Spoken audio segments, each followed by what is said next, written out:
Thank you, Mr. Speaker. You know, when I was 10 years old, I got my first job. And it would require skill and perseverance and patience, and it would have a real potential economic impact on our family hog farm. My dad hired me, and he paid me 15 cents a unit. What was my job? It was shooting sparrows around our farm. At that time, there was a disease going around rural America, and sparrows were taking it from farm to farm. And so it had a real practical purpose, but as I'm a parent now, I look back on it. I used to tag around with my dad all the time, and I wonder maybe if he just kind of wanted to give me something to do in addition to it. But I had a lot of fun that summer going around the grain bins and the sheds on our farm and our buildings and trying to catch that bird unawares. And I think over the entire summer, I may have earned around 45 cents. So it wasn't a big money maker, but I sure had a lot of fun, and I learned some important things.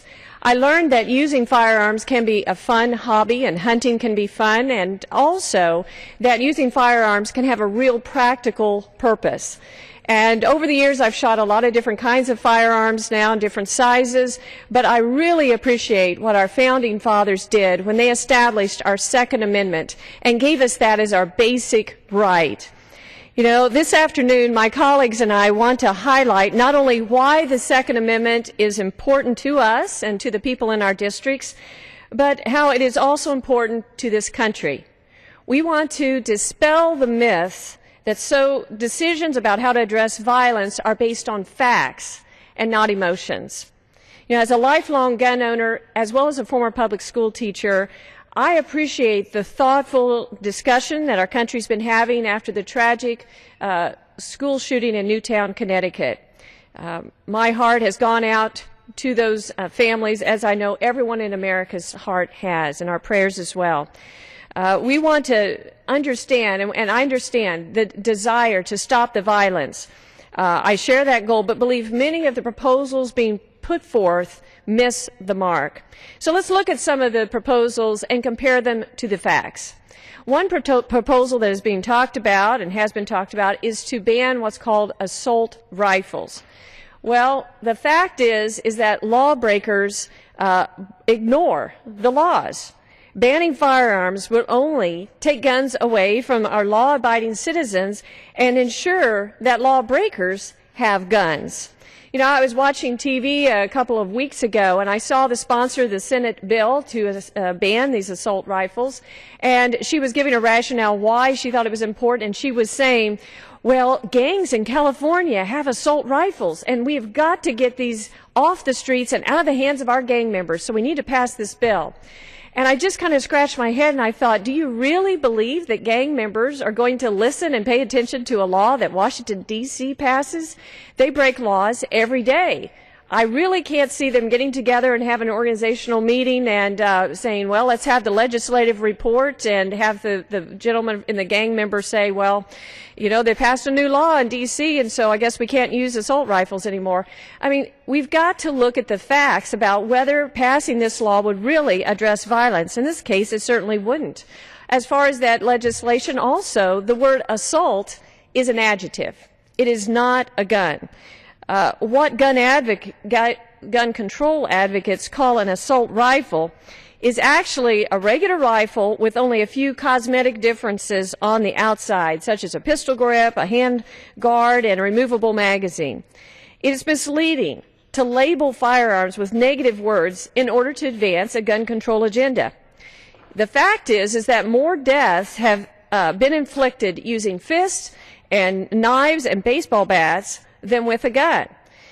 In fact, 1.5 times as many homicides are committed with blunt objects such as a baseball bat, over 2 times as many homicides with fists, and 5 times as many with knives. So why aren't proponents of bans on firearms calling baseball bats assault baseball bats or assault knives?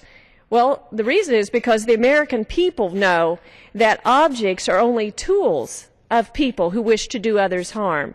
They are not the cause. Now, it's a slogan, it's a bumper sticker, but it is true. Guns don't kill people. People do. So that's one proposal that I think misses the mark. Another proposal is to what's called create universal background checks. Well, the fact is that the vast majority of gun sales already have background checks with the sale, because all firearm sales through dealers must complete the instant background check. The only transactions that do not require the background checks are sales between individual gun owners, and they are not the problem. Requiring law-abiding citizens to have to go to a dealer and get a background check on their neighbor in order to sell him a gun would do little to stop mass killings. Imposing the new law would not have stopped the Sandy Hook killer. He stole the guns he used to carry out his evil scheme. Same with the Aurora, Colorado shooter in the movie theater. He actually had passed a background check. So passing a new law like this does not really address the issue. So it's time for all of us to address the real issue of how to protect our children in schools, rather than to use a tragedy to impose more government control on law-abiding citizens or infringe on our Second Amendment rights. So several of my colleagues are going to join me today to share their insights into why the Second Amendment matters to them and their constituents, and to discuss how to address the real issues of violence in our country. So I would like to start off with my fellow colleague from the great state of Missouri. We have Blaine Luetkemeyer. So, gentlemen, what would you like to share about our Second Amendment rights? Thank you, Congressman Hartzler. It's always good to work with another fellow from Missouri, the Show Me State, where we can give some folks a little insight as to what's going on. Mr. Speaker, when I was growing up in rural Missouri, firearms were a regular part of my life. Beyond learning how to safely handle firearms while hunting and shooting, I learned also to respect them. Like so many parents, I made sure those same lessons were instilled in my own children. It is because of the efforts of parents or adults who can have a positive influence on a child that the culture of safety and respect toward firearms has been so well maintained in rural America. Our communities and families work very hard to ensure this heritage, and it is very upsetting when lawmakers, many of whom know nothing about firearms, attempt to place limitations on our Second Amendment right to keep and bear arms. The Second Amendment is, in fact, a primary constitutional right that sets America far apart from nations around the world. Our founders got this right. They knew ensuring the right of a citizen to keep and bear arms would always be vital to ensuring personal freedoms. I spent my time as elected official first in the Missouri State House of Representatives and now in Congress, working to protect the Second Amendment. However, not only is it important to protect the right to own the gun, it's also important to protect the privacy of the information, that you have the information about the ownership of the gun and the concealed carry permits and things like that. I'll give you an example. In my state just recently, in fact, we're barely finished working on this, it's come to our attention that the Department of Revenue and Highway Patrol, in working in conjunction with the Social Security Administration's Inspector General, we're looking into getting control of the concealed carry permit list of all the folks in the state of Missouri to compare it for mental health disability fraud in our state. And while we were satisfied in going through all the different informational checks and cross-checks with regard to the federal side of this, that they did everything legally they were supposed to do, as well as the information was protected and not compromised, it still pointed out some of the loose and sloppiness that went on with regards to the way that the state folks handle our information. And to me, that is something that we have to be constantly watchful for. And so, someone once said that the price of freedom is eternal vigilance. And I think with regard to Second Amendment rights, it's certainly something that is very true. With that, I yield back to Val Montaigne.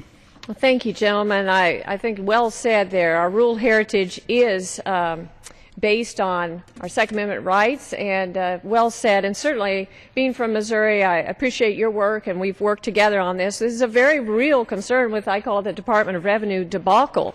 And certainly appreciate State Senator Kurt Schaefer and others there in Missouri who've been on the forefront of getting to the bottom of this, and how our concealed carry list was released to federal authorities without all of the permissions and all of the safeguards in place, and that is very, very disturbing. So thank you for your work on that and for your comments. I would now like to yield to a new member here who has just hit the ground running and brings so much to our whole delegation to his service. Appreciate Chris Collins from New York, and I'd be happy to yield time to you, gentlemen. Thank you. I want to thank both the gentlewoman and gentleman from Missouri for their comments. And, Mr. Speaker, I come to the House floor this afternoon to stand in support of the Second Amendment. I also proudly stand here in support of all the law-abiding gun owners in New York's 27th Congressional District and all across our country. As a father and a grandfather, the recent violent tragedies in our country have left my heart heavy. But as a gun owner with a carry permit, I proudly carry my dad's Ithaca 45 from World War II. And as a member of Congress representing thousands of law-abiding gun owners, I join my colleagues today in saying we refuse to allow these tragedies to be used for political gain. These recent crimes should not be used as a pretense to weaken our constitutional rights, and law-abiding citizens should not fall victim to additional laws and regulations which have no impact on reducing crime. Let us not kid ourselves. What was recently proposed in the Senate and what has recently become law in my home state of New York would have done nothing to prevent the Newtown or the Christmas time shootings of firefighters in Webster, a community just outside my district. I strongly support the Second Amendment and the right of an individual to protect themselves and their family. The actions of depraved killers should not punish law-abiding gun owners. And the actions of this Congress should not pick away at the rights guaranteed by our Constitution. Thank you, and I yield back my time. Oh, thank you, gentlemen. That's well said. Tragedies should not be used for political gain. That is so true. We want to get at the heart of what caused violence and how to protect children, and not just pass laws that wouldn't even address the problem. You know, I'm glad to see my colleague from South Dakota here. She is quite a champion of gun rights, and we're looking forward to hearing your comments, lady, about the Second Amendment. Well, thank you. I appreciate that. And I thank the gentlelady from Missouri for her leadership on this issue. You know, people sacrificed and for the rights that we have. And the Constitution is so important to me. It's important to the people in South Dakota and to my family. And the Second Amendment is very dear to our heritage. And that's why I wanted to come to the floor today, because I wanted to talk about how the Constitution guarantees us the individual's right to keep and bear arms. And that's why I strongly support the Second Amendment. This right isn't abstract to me. It's part of my family's heritage, and it's my state's culture. I'm a gun owner, a member of the Congressional Sportsmen's Caucus. I'll continue to fight and defend this right for the people of South Dakota and for our way of life. You know, the Second Amendment has been described in many different ways over the years, but some of those are such as it is there to support our natural rights of self-defense. It's there for resistance of oppression. It even was described as a civic duty to act in concert to in the defense of the state. These are all reasons that we need to make sure that we're continuously talking about the benefits of this right, what it means to mothers and fathers who are protecting their families, and what it means to us growing up in a country where people sacrificed, bled, and died to protect the rights that we have. You know, growing up in South Dakota, I've always had an enormous amount of respect and appreciation for the outdoors and for hunting. If you aren't familiar with South Dakota, you know, I'll tell you that hunting is a very important part of it. It's one of our greatest traditions and way of life across the state. You know, I grew up hunting and taking hunting trips sometimes for weeks on end, 1 or 2 week trips to the mountains to hunt with my dad and my brothers. It was good family quality time. We had a lot of conversations while we were enjoying the outdoors. The first person that taught me how to hunt and to carry a gun correctly was my grandmother.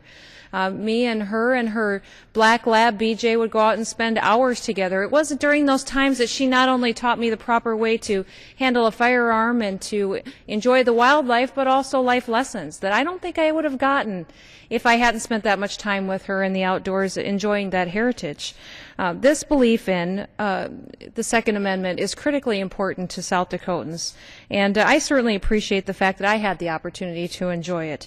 Now I have the chance with my own kids. And with my husband, Brian. You know, when the opening day of pheasant season is always big in South Dakota. It's a family reunion, but obviously there's many friends that show up for that as well. It starts with a big breakfast. We all gather together for good entertainment and conversation until it's time to go out and start enjoying the day together. It's a tradition that we don't want to lose. And every year, sportsmen and women flock to South Dakota to enjoy this tradition and take advantage of our state's abundance of hunting and wildlife. I want to give you a few facts about South Dakota. With over 700,000 acres of public hunting land, South Dakota is home to the nation's best pheasant hunting, and it's the pheasant hunting capital of the world. In fact, last year, pheasant hunters were able to put 1.55 million roosters in their game bags. In 2011 alone, the pheasant hunting season had an economic impact of over $225 million to our state. It's our number 2 industry is tourism, which a big part of that happens during the hunting season. A majority of the money spent from that $225 million comes in from out-of-state visitors. Hunting and maintaining a healthy habitat for wildlife is one of the great things that I appreciate about South Dakota. It's why I'm so proud to call it home. You know, during the debates that have occurred here in Washington, D.C. recently, I received many thousands, actually, letters from South Dakotans. I just want to read a couple of excerpts from a couple of those if I have the chance. The first one was from Kevin in Aberdeen, and he said, I urge you to oppose any and all anti-gun legislation that will simply penalize law-abiding gun owners. Instead, focus on improvements to our nation's mental health system and enhancing school security while respecting our Second Amendment rights. Mike, who was also from Aberdeen, said this is clearly the wrong answer for a real issue, talking about a bill that had been proposed. Taking away a right that has been proven to save lives time and again is the wrong answer against obvious mental issues and security lapses. The last one I want to touch on is from Greg. He says, I agree that work needs to be done to keep weapons out of the hands of mentally ill individuals, but this isn't the answer. I regularly use a rifle that would be banned under some proposed legislation when controlling coyotes and the rabbit populations on my farm. I've also used the rifle for controlling prairie dog populations and other landowner property, in addition to hunting on public lands. You know, that's one of the things we don't talk about a lot. For many people in the middle of the country, out in western South Dakota, they simply wouldn't be able to be in business anymore if they didn't have the opportunity to control predators that could wipe out their entire livestock herd. And the Second Amendment guarantees them the right to have the ability to do that. This is just a small glimpse into the traditions that we have in South Dakota, the heritage that gun ownership offers all of us. And I want to thank the gentlelady for giving me the opportunity to talk about that. The Second Amendment is critically important. It needs to be defended, and I was very proud to stand here and do that with you today. With that, I yield back. Well, thank you, lady. It was sure important, I think, that those voices from South Dakota be heard, and how it is a part of a heritage of so many people in this country, and how it has very practical and real benefits to the citizens. And we need to focus on solutions that are based on facts and not emotions. And so thank you. You know, one thing that the lady talked about is that it is a constitutional right. And I wanted to just reiterate that the U.S. Supreme Court has affirmed that gun ownership is an individual right. In District of Columbia versus Heller, the U.S. Supreme Court held that the D.C.'s complete gun ban infringes on the Second Amendment rights of the D.C. citizens, and it clarified that the Second Amendment guarantees a fundamental individual right to have a firearm in the home. And so this isn't something just that was talked about and established years ago when our country was founded. It has been upheld recently, and we're very thankful for that and want to continue to protect that right.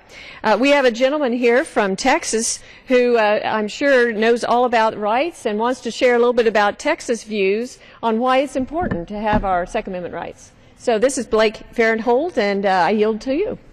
Thank you very much. And as I was listening to the gentlelady from South Dakota, Ms. Noem, her stories about growing up around firearms and the quality time that she spent with her grandmother learning marksmanship and learning gun safety and learning about life in the outdoors really struck home with me. I remember growing up with my grandfather, driving around the ranch, learning to shoot a .22, and moving up and learning how to shoot a shotgun, learning how to do so safely. And, you know, in Texas, gun control is hitting what you aim at, and that's part of growing up with the understanding of firearm safety and marksmanship, and it's a part of many Americans' lives, just like it was a part of my life. And I got a lot of letters as the debate about gun control was going through the Senate as well, urging me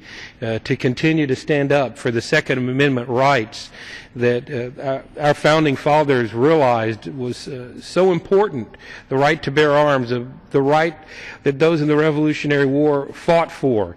And one of the letters came just this week from a student and a Boy Scout named Caleb. And he said, "Dear Representative Farenthold, I wanted to thank you for your beliefs on gun control in our state. I believe that we all have a right to bear arms and protect ourselves if we are in harm." And that really kind of sums up the feeling of a lot of folks in Texas and a lot of the farmers and ranchers that I represent. You know, as Representative Noem was talking about spending time shooting with her children, one of my things that I look back on in raising my daughters, they're now in college, and you look back and think, well, what should I have done? I should have spent more time outside with them. I should have spent more time passing on some of the things that I learned.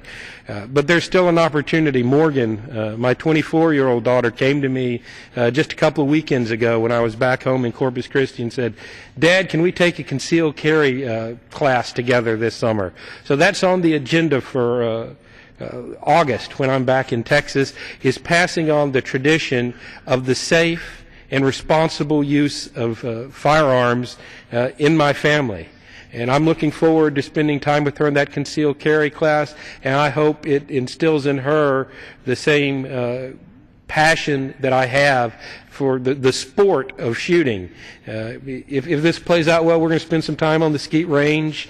We're going to spend some time out hunting, and it's something that I'm really looking forward to. It's an important part of America. It's an important part of folks' family lives. Second Amendment's got to be protected, and the traditions of safe firearms use in this country needs to continue for a myriad of reasons, just more reasons than I can list. But I see you've got quite a few other people here who want to talk about their experiences with the Second Amendment and their beliefs, so I'm not going to eat up all the time, and I'll yield back. Thank you. Thank you very much, Blake. I know I'll look forward to hearing how it goes in August with your daughter there. And I think you made a really great point about the important role of protection and how firearms provide a very practical and very, very vital a role in self-protection. You know, estimates range that from anywhere at 83,000 times a year up to perhaps 1 million times a year, citizens of this country use firearms in order to protect themselves. In Missouri, let me share with you just a couple of examples. In 2008, there was a woman in Cape Girardeau who endured a horrific crime. Someone broke into her apartment through a window, and she was raped. 2 days later, she came home, and that person was there again. She had had the window repaired, but they were there. This time, though, she was prepared. She had borrowed a friend's shotgun, and she protected herself this time with the shotgun, and the outcome was totally different. And the person is in jail now. And there's another example in Kansas City. There was a man who had a restraining order against someone who was trying to do him harm. He entered his home, and once again, he was attacked by this person with a knife. But thanks to having a gun in the home, he was able to stop him, and that person is behind bars as well. And we could go on with many, many examples, but Americans every day use their Second Amendment rights to protect and defend their families and themselves, and this is so important that we keep that ability to do that, and that's why our founding fathers established this right. And now I'd like to turn to my friend from Michigan, Tim Walberg, to share your thoughts on the Second Amendment. Gentlemen, thank you for being here. Well, I thank the gentlelady, my friend from Missouri, for holding this opportunity for us to speak on the Second Amendment. And I've often said at town hall meetings that we're talking about the Second Amendment to the U.S. Constitution, the Second Amendment in the Bill of Rights, that namely speaks to the issue that was declared so strongly in the Declaration of Independence, that document, one of two documents that could be considered the greatest man-made documents ever penned, the Declaration of Independence and then the Constitution. The Bill of Rights understood what the Declaration said, that all men are created equal and endowed with certain unalienable rights, namely the right to life, liberty, and the pursuit of happiness. And I think the framers and founders understood with the First Amendment the right to free speech and the freedom of religion, but also that understanding that the right to life involved making sure that I could defend myself, protect myself, care for myself, feed myself with the use of a weapon in the fields, in hunting, but not simply that. Mr. Speaker, I would say it was there to make sure that a citizen, a free citizen of the United States, was able to care for himself or herself, his family or her family, in any shape or form. And so I see the First Amendment as important, but I see equally important that a Second Amendment, the right to keep and bear arms. And as my friend Ted Nugent says, keep is defined as it's mine, it's not yours, you're not going to take it from me. Very simple. Very simple.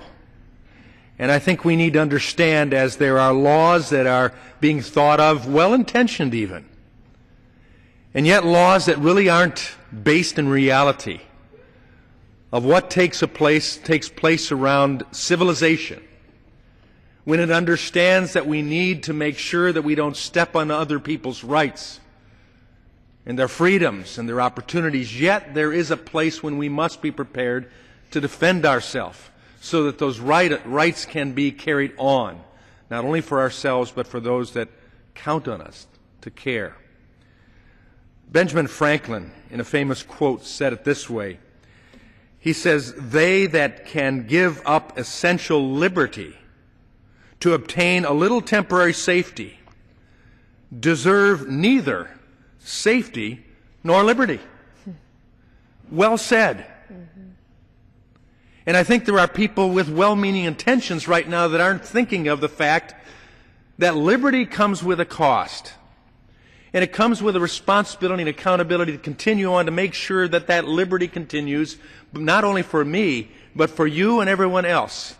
And that liberty is protected from those who would take away our freedoms, our rights, even our lives.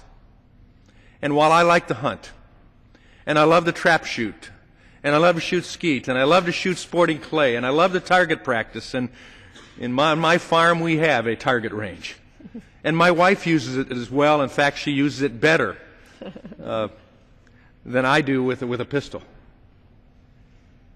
Yet we also understand that with the fun and enjoyment that can come from being trained, understanding the concerns that are there as any tool, as my dad taught me not only how to shoot a gun and the dangers, inherent dangers that were there that also demanded my responsibility and accountability. He also taught me how to use a radial saw and said it would work very well in doing the things it was meant for, but you have to be careful with it. And so, yes, we who believe in the Second Amendment believe that there ought to be training and people ought to care for how they use their weapons. But we believe they ought to be freely allowed for us to use as they were intended for all good purposes. I grew up on the south side of Chicago. Leroy Brown and his junkyard dog were my neighbors. I love that area of Calumet City where I grew up. But I also know that there are dangers. And I also know that protection is required.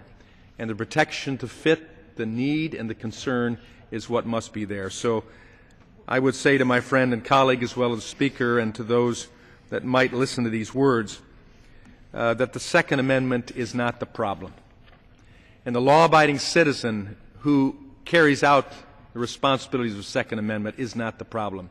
And most of us fit in that category. And nothing that the bill that was put forth in the Senate or any other thoughts would take care of those criminals. It would not have changed the Boston bombers in their ability to get and to use for criminal terrorist purposes any change or impingement on the Second Amendment. They would have still done their atrocities. They would have still got their weapons. And the only impact negative would have been on law-abiding citizens. The ability to keep, to bear arms, to protect themselves, and to carry out the constitutional right. So I thank the gentlelady from Missouri for allowing us to speak on this issue. Hopefully that some would hear the common sense of it all, and not just hear what some would say that if we appreciate weapons, we are warmongers, or we are living in danger and producing danger in other people's lives. But the fact is just the opposite. We are there to assure safety, assure liberty, and to make sure that people are protected against criminals who would abuse us, regardless of what the law or the Constitution says. I will defend that, and I thank my colleagues for standing for this reality and truth of the Second Amendment. Thank you, Mr. Wahlberg. Well said. I like how you point out that the right to life is tied to the Second Amendment, to be able to defend ourselves and protect that life. That is so true. And that safety, it's not a safety issue. In fact, violent crime has dropped by 72% since 1993 in this country, but actually there's been an increase, a 47% increase in U.S. households that have guns. We now have 47% of us that own a gun, and we have this, crime has gone down. So, excellent point there. I'd like to yield to my friend from Louisiana, Representative Steve Scalise, and he's a champion of our Second Amendments. And thank you for coming, and I yield to you. Well, thank you. I want to thank my colleague, Ms. Hartzler from Missouri, for hosting this leadership hour to talk about our Second Amendment rights and for yielding time as well. I'm very proud to rise in strong support of our Second Amendment rights and also in opposition to many of these bills that have been floating around Congress to take away those rights that are so precious to all Americans, those rights that were so important that the Second Amendment to the Constitution, part of our Bill of Rights, the first set of amendments to our Constitution, enshrined this right to the American people to bear arms. This wasn't a right that they just gave to the militia, to the military, to our local law enforcement. This was a right that was granted to all Americans because it was so precious and important. And when you look at some of the bills that are floating around here these last few weeks, and we were all shocked and saddened by the murders at Sandy Hook. But I think what's also disappointing is when you have these tragedies, unfortunately there are people, Washington politicians, that try to take advantage of those tragedies to then come behind and try to impose their own agenda in the name of somebody else. And when you look at a lot of these bills that have been filed, they had absolutely nothing to do with those murders or any of these other tragedies that we've seen. You look at Sandy Hook, he stole the guns from his mother. He murdered his own mother. I think they counted over 40 different laws that were broken by the Sandy Hook murderer. 40 different laws. And then somebody's going to tell you that one more law that makes it harder for law-abiding citizens to get a gun would have then stopped him from doing that, when in fact he didn't even break the laws that they're proposing. And so I think people see through that. People realize that these bills are unfortunately the same bad ideas that have been floating around for decades by people who just want to take away our Second Amendment rights. They just don't share those same beliefs that our founding fathers had when they felt that it was so important that all American citizens have these protections. I'm proud to come from Louisiana. We call ourselves the sportsman's paradise.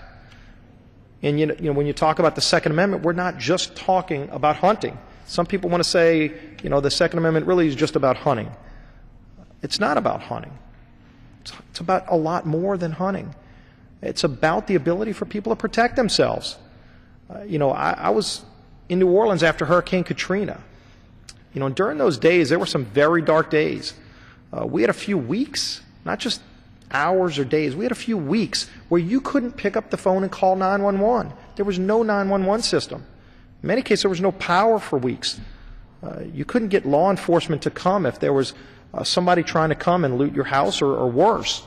And so the citizen at home in their house with their gun was the only protection that people had for not just days, but for weeks after Hurricane Katrina.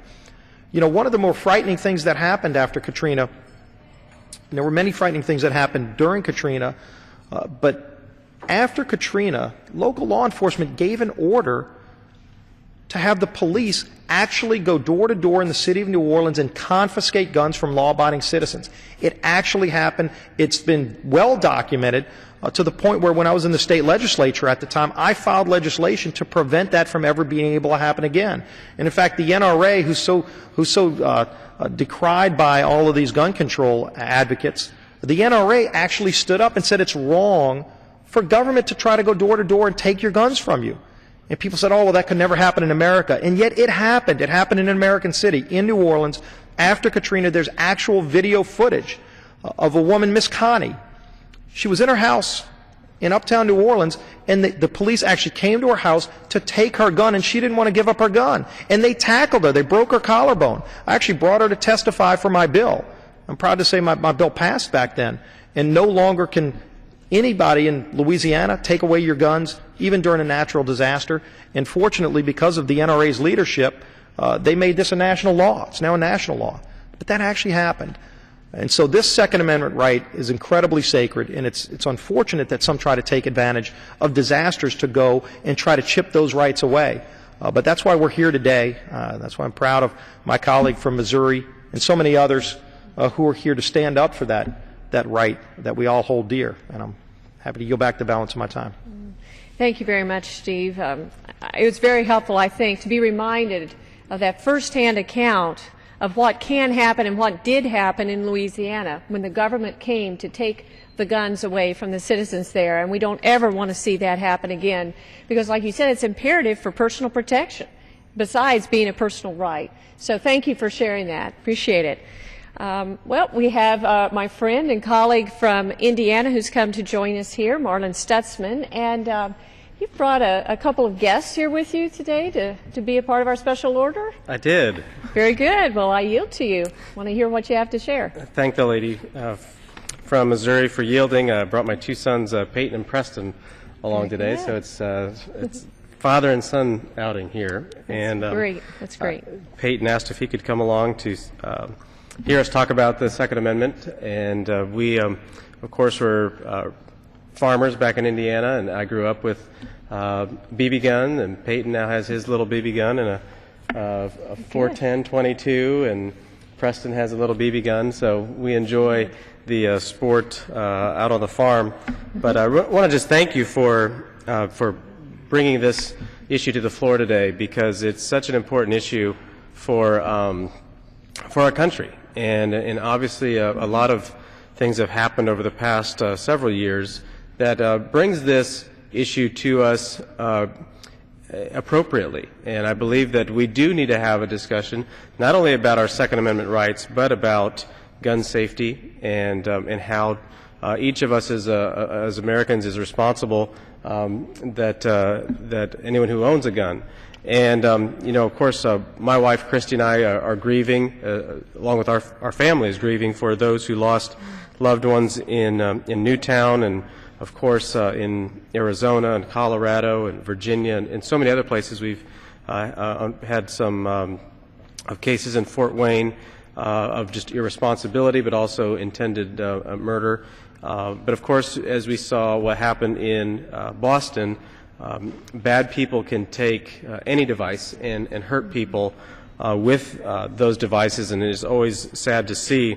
But one of the things that I know from constituents back home is that they don't expect knee-jerk reactions from Washington and when it comes to legislation. And I would like to just quote a couple of quotes from our founding fathers that I think are so important, in quotes about our Second Amendment rights.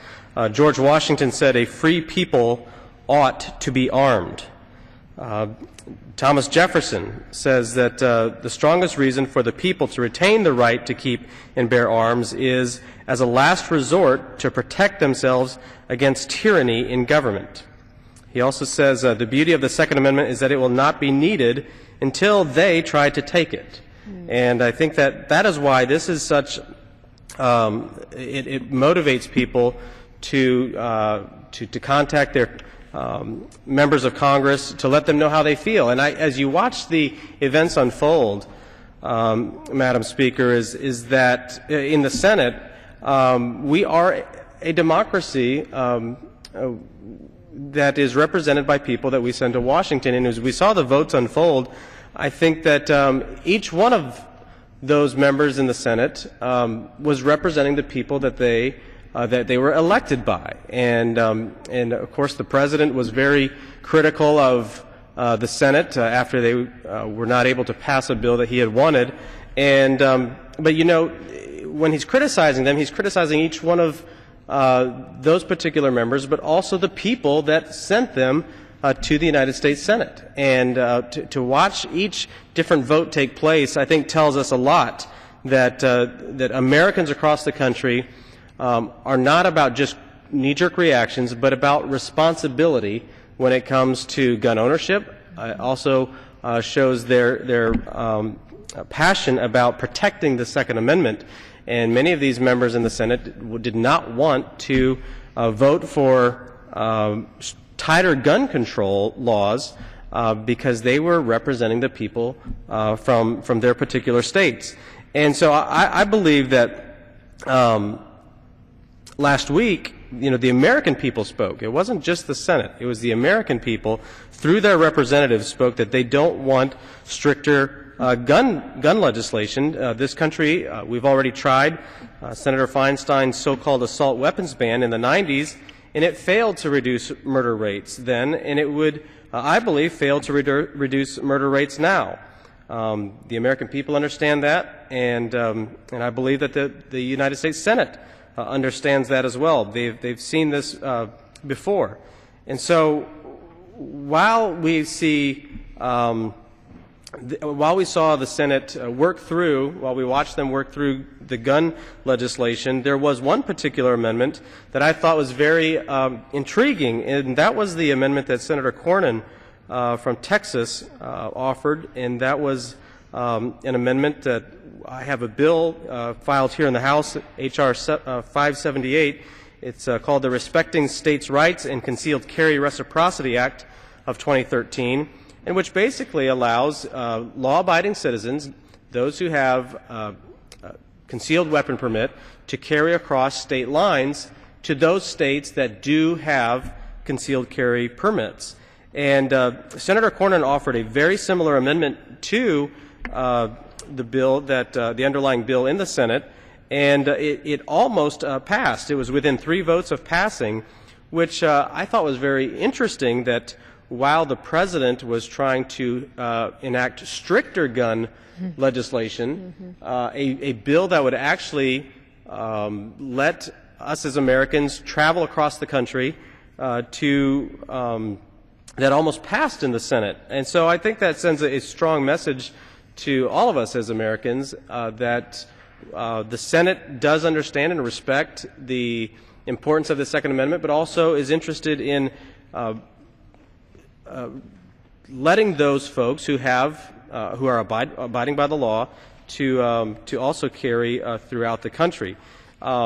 So the bill that I've authored understands that instead of pursuing ineffective gun controls, we really do need to strengthen the protections for law-abiding citizens who exercise their right to self-defense every day.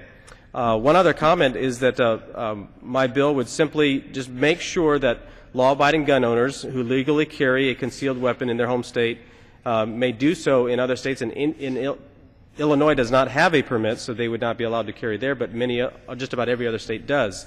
So I think that, you know, Americans have seen over the past couple of weeks that both sides of the aisle see that sweeping gun control legislation is misguided, and it is an attack on law-abiding gun owners, and it is designed to advance another agenda instead of really saving lives. And I believe that what we really should be focused on is the people behind the weapon, the people that plant the bomb, the people that are taking these particular tools and hurting other people, whether it's with a ball bat or whether a crowbar or any other sort of device that people could pick up with their hands and hurt others. We really need to focus on the mental challenges that these people have. There is information that we know about these particular people, and I believe that that's who we need to focus on. And also us as Americans need to make sure that we teach our children safety. And if you don't, if someone has decided to purchase a gun, they have a responsibility to understand how that particular weapon operates and the safety measures that go along with it, just like I learned in my hunter safety course when I was 12 years old, and also by my father, who threatened me many times that if any more windows were shot out, that I was going to be paying for them. And so that's there are so many different exciting and joyful opportunities that families can do together as a family with firearms, but also there is a great responsibility that comes along with that. And also, as the quotes from our founding fathers that I read before show, that there is a even greater right behind that and a principle behind that, that we do have a responsibility not only to protect ourselves, but to protect other citizens that we live with. So thank you for bringing this issue to the floor, and thank you to all of those who have spoken as well, because I believe that as we continue this discussion, that it be thoughtful, that it be careful, and that we in Congress have a responsibility to let people know that we do understand that this issue is an important matter, but as we've seen the votes from the Senate, that people want to know gun safety is the most important issue that we're dealing with. Thank you, and I yield. Absolutely. Very well said. I appreciate your comments, and I'm so glad you brought Peyton and Preston along. I was sharing earlier that I got my start on the farm with my BB gun as well. So glad to hear you're well on your way there, of having a lot of years of fun hunting and doing it safely with the thanks of your father teaching you there. And you know, my friend from Indiana brought up so many great points. The quotes from the founding fathers really bring home what this is all about, and why it is very, very important as a country that we retain the right as citizens to be able to protect ourselves, not just from individuals, but from the government even. And well said there. And as far as the Senate vote, I think you brought up an excellent point as well, is that the American people really did speak. And I think overwhelmingly the American people understand that taking away guns or putting new restrictions on law-abiding citizens is not going to address the problems of violence in our society, and would not have prevented the tragedy that occurred in Connecticut or any of the other shootings that we have experienced. So we need to, as I said earlier, focus on the facts and not on emotions.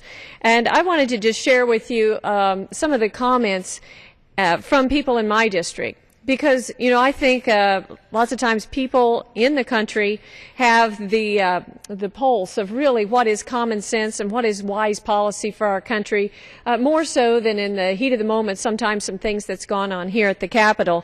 And this is an example from Samantha of what happened in our district recently in Randolph County. And I think she has a very interesting perspective on this. She said, "I'm a citizen of Randolph County, and on Easter Sunday, 2 men went on a crime spree in our area and shot 2 very close friends of mine, pistol whipped an elderly lady, and killed a woman from Moberly. These suspects were on the run from police for over 12 hours, including overnight. The residents of this area didn't sleep well, not knowing what was going on. Houses were on lockdown. It was a horrible feeling, knowing the armed men were able to get away from police officers for several hours and not knowing where they would go next. As a mother, I was terrified for my family. Knowing that we were protected in case these perpetrators came in our neighborhood was the only thing that made that night even bearable. Please vote to keep our Second Amendment rights. It is our right to protect ourselves from these criminals who will always be able to get guns no matter what they do, such as drugs, because drugs are illegal as well. If they want them, they will get them. Let normal, law-abiding citizens keep their guns to protect themselves. We should not be getting them taken away because there are people who are irresponsible for them. Those people will get guns no matter what, but law-abiding citizens need to be able to protect our families. It is our right, just as freedom of speech is, and should not be taken away." Well said, Samantha. I think there's a perfect example of what happens potentially when a crime is occurring. And how important it is for families to be able to defend themselves in that event. Here's a comment from Carol from Lowry City. And she said in an email to me, she said, "By definition, criminals do not care about laws. They will acquire guns and whatever weapon they want to use for their nefarious activity, regardless of what the law is. The only thing this unconstitutional gun grab will do is put innocent, law-abiding citizens in harm's way by preventing them from protecting themselves, their property, and their family. If stringent gun control, which strips Second Amendment rights from the people, were the answer to alleviating violence, listen to this, then the city of Chicago will be a model of safety. Instead, Chicago, which has some of the most strict gun control laws in the nation, led the country in number of deaths relating to firearms at 532. The people could not protect themselves against the criminal activity around them, and many paid for it with their lives. I wanted to share that some statistics from the World Health Organization. It lists, and you probably can't see it, but 2 pages worth of countries here that have a higher percentage of murders per 100,000 citizens than we do. You have countries everywhere from the Bahamas, Puerto Rico, Jamaica, Panama, Brazil, Greenland, Costa Rica, Russia, British Virgin Islands, Philippines, Uruguay, Thailand, and on and on. 2 pages of countries that have very high murder rates. And yet, here's the United States below all of them. And you know what all these other countries have in common? All of their countries have banned guns 100% from their citizens. So this validates what Carol from Lowry City said to me in her email, that when you take guns away from individuals, crime rates actually go up because the criminals will have the guns and the law-abiding citizens won't be able to protect themselves. So I thought that was a really good point there that she made. Here's a comment, an email from Vicki Joe from Clinton, Missouri. She said, I would like you to know that I do not support more regulations on any guns, accessories, or ammunition. These items are only tools some people choose to use as weapons against others. I feel the Second Amendment gives me the freedom to own and operate any firearm that I choose. I am a hunter, and if needed, would use my firearms for protection from harm. I feel that more attention needs to be spent on those that are dealing with mental illness and pose a threat to others' welfare. We law-abiding citizens don't need more laws to take more freedoms away from us. Please pursue the violators of these crimes and not their ill-chosen tools. Well said. Larry from Mexico, Missouri said, guns can do no harm by themselves. They are no more harmful than any large vehicle like a truck or bus that has mass or weight as a part of their structure. And it's interesting that Larry would say that because yesterday I saw a clip on the news of someone who actually went after someone else in a car. And the other person was on a bicycle and they tried to kill them. And they were able to save the person. Thankfully he wasn't hurt. But they're still looking for the person in the car. So are we going to ban cars because they could be used to kill people? Of course not, because what we need to do is to find the person who was trying to commit the crime. To go on, Larry says, sick individuals can take any truck and drive it into a school or mall, killing our loved ones just as a gun can. I do not want anyone to be hurt or die, but feel that this path of legislation is wrong. As others have suggested, we need to focus on people. People are the motor driving the gun, truck, bus, or any other object. The focus has to become helping the mentally ill. And we have Jessica from Warrensburg. She said, if a fraction of the time, energy, money, and passion that went into debating gun control went towards establishing a more efficient national or state mental health outreach campaign, perhaps we would have less heartbreaking tragedies involving individuals who felt unheard, isolated, and alienated. And she says a commonly heard phrase is guns don't kill people, people kill people. She goes, if that is true, what are we doing to help people? And I think that brings up the point of mental health issues in our country and how we should be focusing more on these killers and what caused them or led them to do it. What about violent video games? If you look at the Newtown, Connecticut shooter, as well as the Aurora, Colorado shooter, Madam Speaker, you'll find that both of them spent an inordinate amount of time playing violent video games where they actually were carrying out scenarios of shooting people. How come we aren't hearing proposals talking about that from gun control advocates or from those who say they want to do this to help children? Let's get to the heart of the issue here. We have Kelly from Sedalia who adds, the one thing all of these misguided proposals have in common is that they won't reduce crime. Criminals, by definition, are lawbreakers. They are not deterred by laws against murder, rape, armed robbery, etc., and they won't be affected by additional gun control laws on top of the tens of thousands of existing laws we have on the books at every governmental level. Again, I urge you to oppose any and all anti-gun legislation that will simply penalize law-abiding gun owners and instead focus on improvements to our nation's mental health system and enhancing school security while respecting our Second Amendment rights. Is he leaving or? All right. Just wondering, gentlemen, if you would like to come back. The gentleman from Indiana brought up some really good points a while ago, and we share a lot in common. I think we both come from a farm background, and we both still have a farm today. We both have children still in school, and we enjoy sharing our heritage. I know gentlemen that my daughter, we've had a lot of fun with her, teaching her how to shoot a gun and going out also in our pasture. We've got an area that we've blocked off and we target shoot, and it's a lot of fun, and she enjoys that. But I think just as much importantly as how it's enjoyable, I think just being familiar with guns and for the potential of having self-protection is so important as well, and I know you would agree. Yeah, absolutely. And I think that, as Peyton, our oldest, we've given a bow and arrow, and he has his straw bales out in the back of the barn. And I think that, anytime he goes out, we always talk to him about, look what's beyond your target, and make sure that you're not shooting in a direction towards a house or towards any other one that's behind there. And it really does come down to awareness and responsibility, and making sure that anytime you're shooting, whether it's a bow and arrow or whether it's a baseball for that matter, throwing a baseball or shooting a firearm, that there is an awareness always around you. And I know we see a lot of the tragedies that happen in cities, whether it could be from a stray bullet, and that's where we need to continue to focus on those people, whether it's through our churches, whether it's through charitable organizations, through schools, education, and helping people understand the great responsibility that comes with firearms. And so I feel fortunate to be raised on